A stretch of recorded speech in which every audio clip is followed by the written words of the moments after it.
Good evening सभी लोगों को। जितने भी लोग इस क्लास से जुड़े हैं मित्रों, सभी लोगों का बहुत बहुत स्वागत है। मित्रों देखिएगा, आज की हमारी जो क्लास है इसमें हमने जो है महत्वपूर्ण 25 प्रश्नों की श्रृंखला ली हुई है, जो आपके आने वाले एग्जाम के दृष्टि से बहुत ही महत्वपूर्ण है। चलिएगा देखिएगा हमारा प्रश्न क्या है, एक बार शेयर कर दीजिए। अगर सब्सक्राइब नहीं किए हैं तो सब्सक्राइब जरूर कीजिए। एक बार शेयर कर दीजिए, एक बार शेयर कर दीजिए। चलिए, और सभी लोग प्रश्नों का जवाब दीजिएगा। सभी लोग प्रश्नों का जवाब जरूर दीजिएगा। चलिए,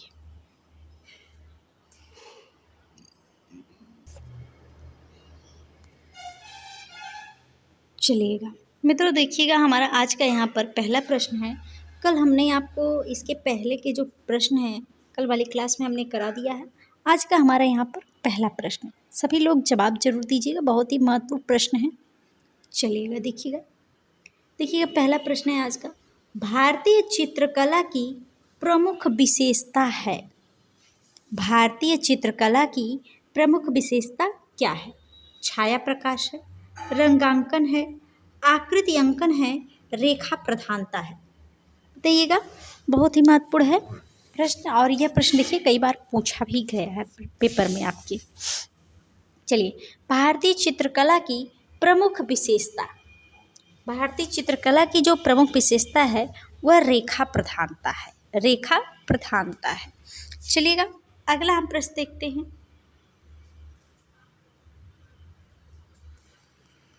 देखिएगा अगला प्रश्न है हमारा, काले रंग के मिश्रण से तैयार रंग के विभिन्न बलों को कहते हैं।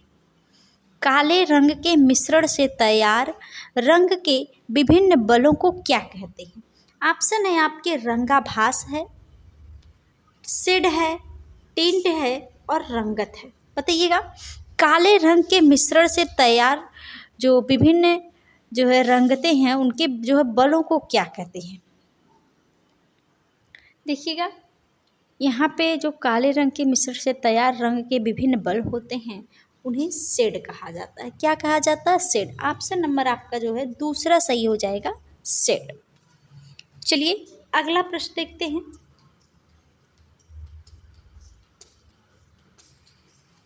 अगला प्रश्न हमारा, चित्र संयोजन का तत्व नहीं है। यहाँ पे नहीं शब्द का प्रयोग है। देखिएगा यहाँ पे चित्र संयोजन का तत्व नहीं है। क्या नहीं है? चित्र संयोजन में क्या नहीं आता है?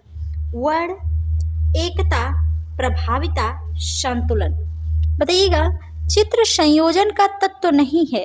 जो चित्र संयोजन का तत्व नहीं है, हमने आपको 2-3 दिन पहले एक क्लास करवाई थी, उसमें संयोजन के सिद्धांतों को हमने लिया हुआ था। संयोजन के सिद्धांतों को लिया हुआ था। उसमें जो है आपका क्या वर्ण था, एकता था, या प्रभाविता था, या संतुलन था? बताइएगा, चित्र संयोजन के तत्व में क्या नहीं आता भैया? वर्ण नहीं आता है आपका जो है वर्ण। उसमें एकता, प्रभाविता और संतुलन ये चित्र संयोजन के सिद्धांतों में है। यहाँ पे नहीं शब्द का प्रयोग, वर्ण यानी रंग जो है नहीं आता, उसमें जो है वर्ण आपका। चलिए अगला प्रश्न देखते हैं।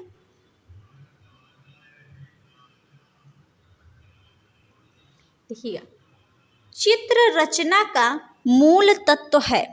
चित्र रचना का मूल तत्व क्या है? गठन है, सामंजस्य है, आकृति है और जो है आपका रेखा है। यहाँ पे रेखा रेख लिखा गया है, देखिएगा रेखा से। आप बताइएगा, चित्र रचना का मूल तत्व क्या है? गठन है क्या, सामंजस्य है, या आकृति है, या जो है आपका रेखा है? चित्र रचना का जो मूल तत्व होता है वह सामंजस्य होता है। क्या होता है भाई? सामंजस्य होता है। देखिए इस तरह के जो क्वेश्चन है ना, वो 1-2 पूछे जाते हैं, इस तरह के क्वेश्चन जो है गलत हो जाते हैं। ये बहुत ही महत्वपूर्ण क्लास है आपके लिए। चलिए अगला हम देखते हैं प्रश्न।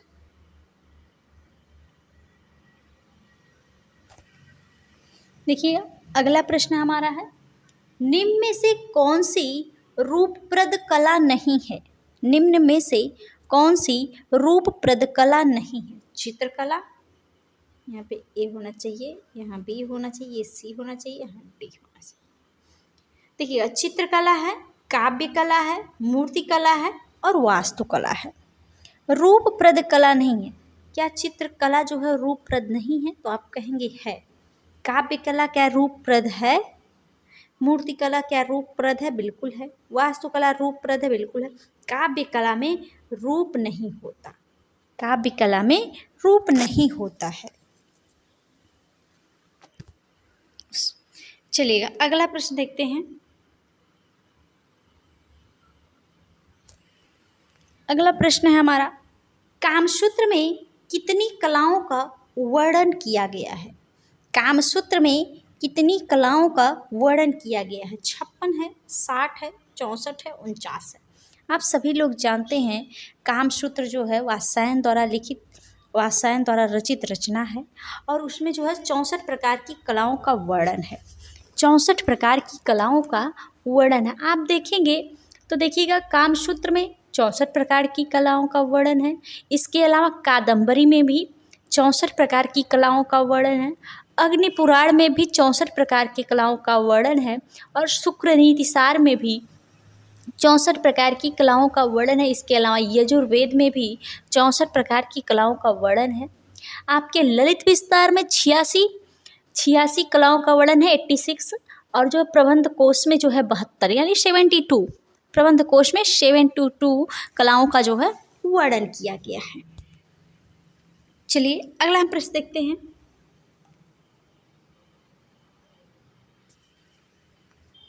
चलिए, कलाकृति में प्रयुक्त सामग्री से उत्पन्न धरातली प्रभाव को कहते हैं। कलाकृति में प्रयुक्त सामग्री से उत्पन्न धरातली प्रभाव को क्या कहते हैं? बताइएगा, बहुत महत्वपूर्ण है आपका ये क्वेश्चन। यहाँ पे तान है, गठन है, बल है और परिप्रेक्ष्य है। यहाँ पे जो कलाकृति में प्रयुक्त सामग्री से उत्पन्न धरातली प्रभाव को क्या कहते हैं? बताइएगा, बहुत ही महत्वपूर्ण है। क्या कहेंगे भैया? गठन। चलिए अगला प्रश्न देखते हैं। देखिए, प्रागैतिहासिक चित्रों का प्रमुख विषय क्या था? मानव था, पशु पक्षी था, आखेट था, सभी था। बताइएगा, प्रागैतिहासिक चित्रों का प्रमुख विषय क्या था? प्रमुख विषय पूछा जा रहा है आपका। देखिए, आप प्रमुख विषय की बात करेंगे, प्रमुख विषय की बात करेंगे तो मुख्य रूप से तो उनका आखेट था, मुख्य रूप से उनका आखेट था। लेकिन मानव और पशु पक्षी और जो है आपके आखेट, तीनों का चित्रण किया उन्हें। प्रमुख रूप से जो था वह आखेट था। वैसे यहाँ पे जो है तीनों हो जाएगा। चलिए अगला देखते हैं प्रश्न। देखिएगा, सन 1865 ईस्वी में A.B. वाइने ने हैदराबाद में किसकी खोज की? बताइएगा, सन 1865 ईस्वी में A.B. वाइने ने हैदराबाद में किसकी खोज की थी? गुहा चित्रों की खोज की थी, फासिल की खोज की थी, या शिला चित्रों की खोज की थी, या सभी की खोज की थी? बताइएगा, जो है A.B. वाइने हैदराबाद में जो है फासिल की खोज की हुई थी। चलिएगा अगला हम देखते हैं प्रश्न।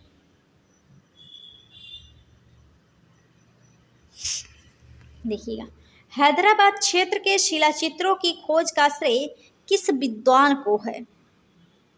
बताइएगा, हैदराबाद क्षेत्र के शिलाचित्रों की खोज का श्रेय किस विद्वान को है?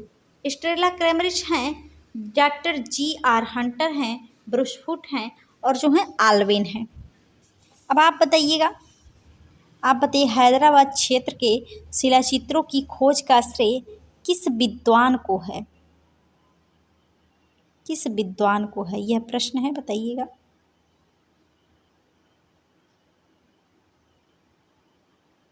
बताइएगा किसे है भैया? आल्विन को है, आल्विन को है। चलिए अगला प्रश्न देखते हैं।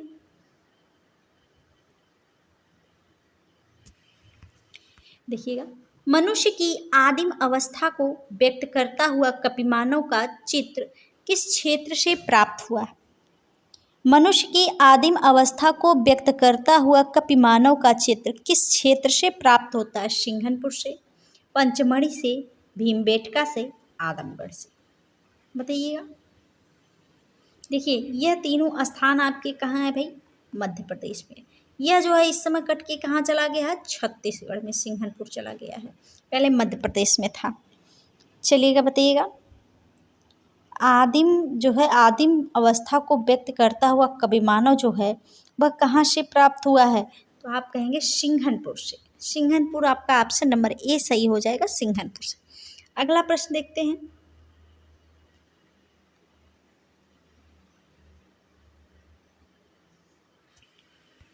देखिएगा, 1950 ईस्वी में प्रकाशित प्री हिस्टोरिक इंडिया पुस्तक के लेखक कौन हैं? प्री हिस्टोरिक इंडिया नामक पुस्तक के लेखक कौन हैं? D.H. Gordon, L. Houghton Waddell, Stuart Piggott और जो है हैवेल साहब है। बताइएगा कौन है आपके? कौन है भाई? स्टुअर्ट पिगट साहब है, स्टुअर्ट पिगट जी हैं। चलिए अगला प्रश्न देखते हैं।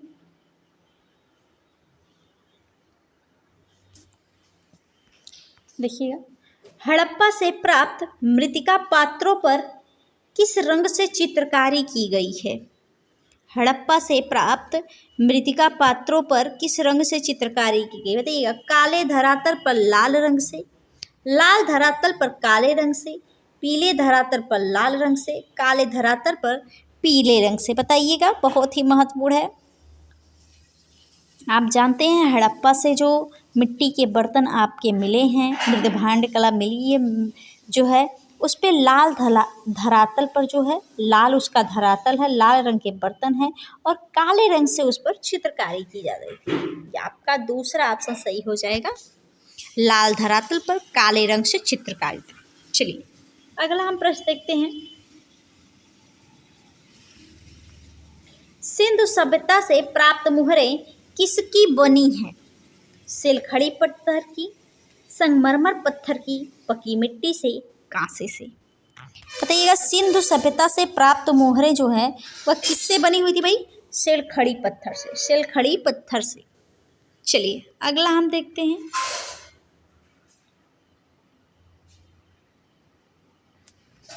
देखिएगा, सिंधु घाटी सभ्यता का काल माना जाता है, सिंधु घाटी सभ्यता का काल माना जाता है लगभग जो है 5000 ईसा पूर्व, लगभग 3000 ईसा पूर्व, लगभग 4000 ईसा पूर्व, लगभग 2000 ईसा पूर्व।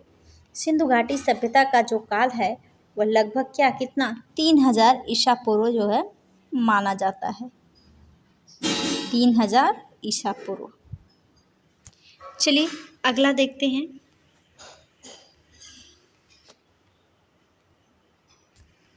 बताइएगा, लाल पत्थर की बनी एक मनुष्य के धड़ की मूर्ति जो 4.25 इंच ऊंची है और राष्ट्रीय संग्रहालय नई दिल्ली में सुरक्षित है, कहाँ से प्राप्त हुई है? हड़प्पा से, लोथल से, मोहनजोदड़ो से और जो है झूंगर सभ्यता से। यहाँ पे झूंगर हो जाएगा।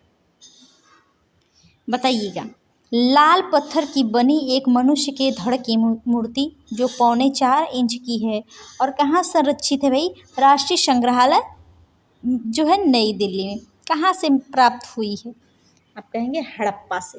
हड़प्पा से देखिए इस तरह की जो है 2 मूर्तियाँ प्राप्त हुई हैं। हड़प्पा से आपके इस तरह की 2 मूर्तियाँ प्राप्त हुई हैं, एक लाल पत्थर में बनी हुई है और जो है यानी पालिशदार लाल जस्पर पत्थर में बनाई गई है, और एक काले रंग के पत्थर से जिसे हम नटराज की प्रतिमा कहते हैं, नटराज की। ये दोनों मूर्तियाँ जो हैं आपके जो मिली हैं कहाँ से भाई? हड़प्पा से मिली हैं। चलिए अगला हम देखते हैं प्रश्न। झोब सभ्यता का काल है 3500 ईसा पूर्व से 1800 ईसा पूर्व, 2700 ईसा पूर्व से 1800 ईसा पूर्व, 4000 ईसा पूर्व से 2500 ईसा पूर्व, 1500 ईसा पूर्व से 1000 ईसा पूर्व। झोब सभ्यता का जो काल है वह क्या है भाई? 4000 से 2500 ईसा पूर्व है। चलिए अगला देखते हैं। बताइए, सिंगीरिया गुफाओं की खोज किसने की थी? सिंगेरिया गुफाओं की खोज किसने की थी? डेंजरफील्ड साहब हैं। और जो है आपके फोमर्स हैं, कार्लाइन है, स्ट्रेला क्रेमरिस हैं। देखिएगा यहाँ पे सिंगेरिया गुफा की जो खोज है उसको किसने किया? मेजर फोर्मस साहब ने की। मेजर फोर्मस साहब ने 1830 ईस्वी में किया। यहाँ पे डेंजरफील्ड ने जो है बाघ गुफा की खोज की। कार्लाइन ने आप जानते हैं मिर्जापुर के प्रागैतिहासिक चित्रों की खोज की। और स्टेला कैमरिस जो है वह जो है एक महिला है, और कला इतिहासकार है। बादामी गुफा की खोज इन्होंने की। चलिएगा अगला हम प्रश्न देख लेते हैं।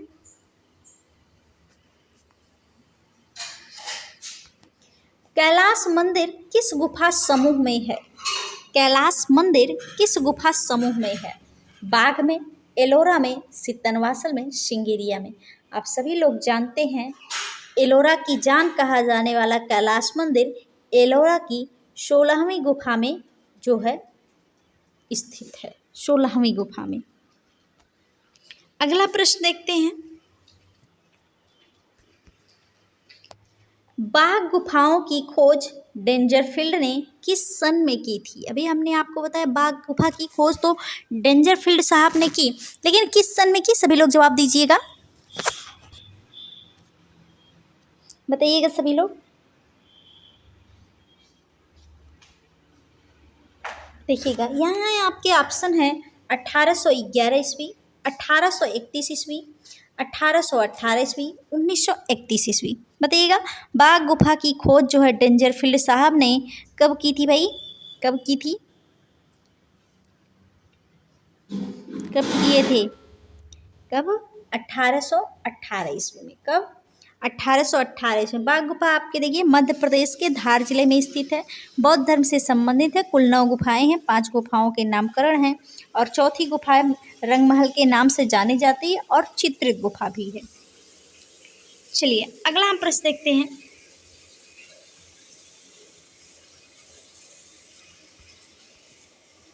बोधिसत्व पदमपाड़ी, यहाँ पे पदमपाड़ी होना चाहिए। पदमपाड़ी का चित्र अजंता की किस गुफा संख्या में है? बताइएगा बोधिसत्व पदमपाड़ी का चित्र अजंता की किस गुफा संख्या में? पहली गुफा है, दूसरी गुफा है, 16वीं गुफा है और 9वीं गुफा है। बताइएगा पदमपाड़ी चित्र। पदमपाड़ी चित्र जो है काफी प्रसिद्ध और किस गुफा संख्या में? पहली गुफा में है। अगला देखते हैं प्रश्न। अजंता चित्रों का प्रमुख विषय क्या है? अजंता चित्रों का प्रमुख विषय क्या है? राम कथा, कृष्ण लीला, बुद्ध चरित्र, शिव कथा। अजंता चित्रों का जो प्रमुख विषय है वह क्या है? बुद्ध चरित्र है। बुद्ध चरित्र है। अगला देखते हैं प्रश्न।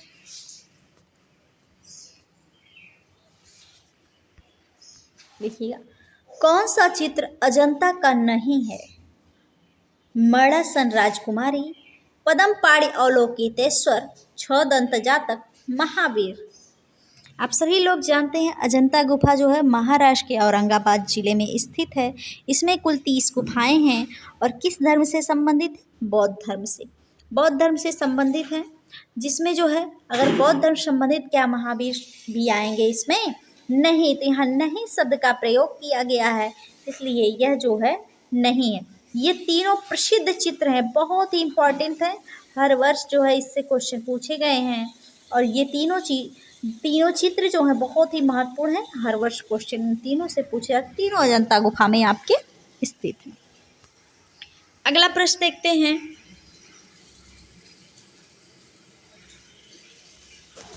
बताइएगा अजंता की किस गुफा में हंस जातक भित्ति चित्रण है? अजंता की किस गुफा में हंस जातक भित्ति चित्रण है? 17वीं गुफा, 10वीं गुफा, 16वीं गुफा, 9वीं गुफा। अजंता की किस गुफा में हंस जातक भित्ति चित्रण है? तो वह किसमें है? 17वीं गुफा संख्या में है। चलिए अगला प्रश्न देखते हैं और आज का आखिरी प्रश्न है मित्रों। निम्नलिखित में से किस चित्रकार ने स्वच्छंदतावादी आंदोलन प्रारंभ किया? बहुत ही महत्वपूर्ण है। स्वच्छंदतावादी आंदोलन किसने प्रारंभ किया? यह प्रश्न है, बताइएगा।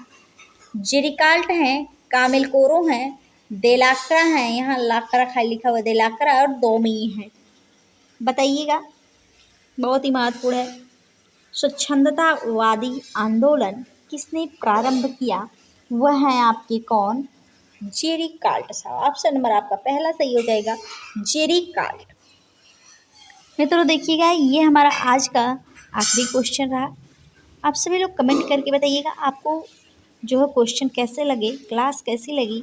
इसके आगे के क्वेश्चन हम अगली क्लास में लेके आएंगे, बहुत ही महत्वपूर्ण क्वेश्चन लेके आएंगे। इसमें आपके राजस्थानी कला, मुगल कला और कंपनी शैली के प्रसिद्ध चित्र होंगे। चलिए, तब तक के लिए सभी लोगों को जो है गुड नाइट, धन्यवाद।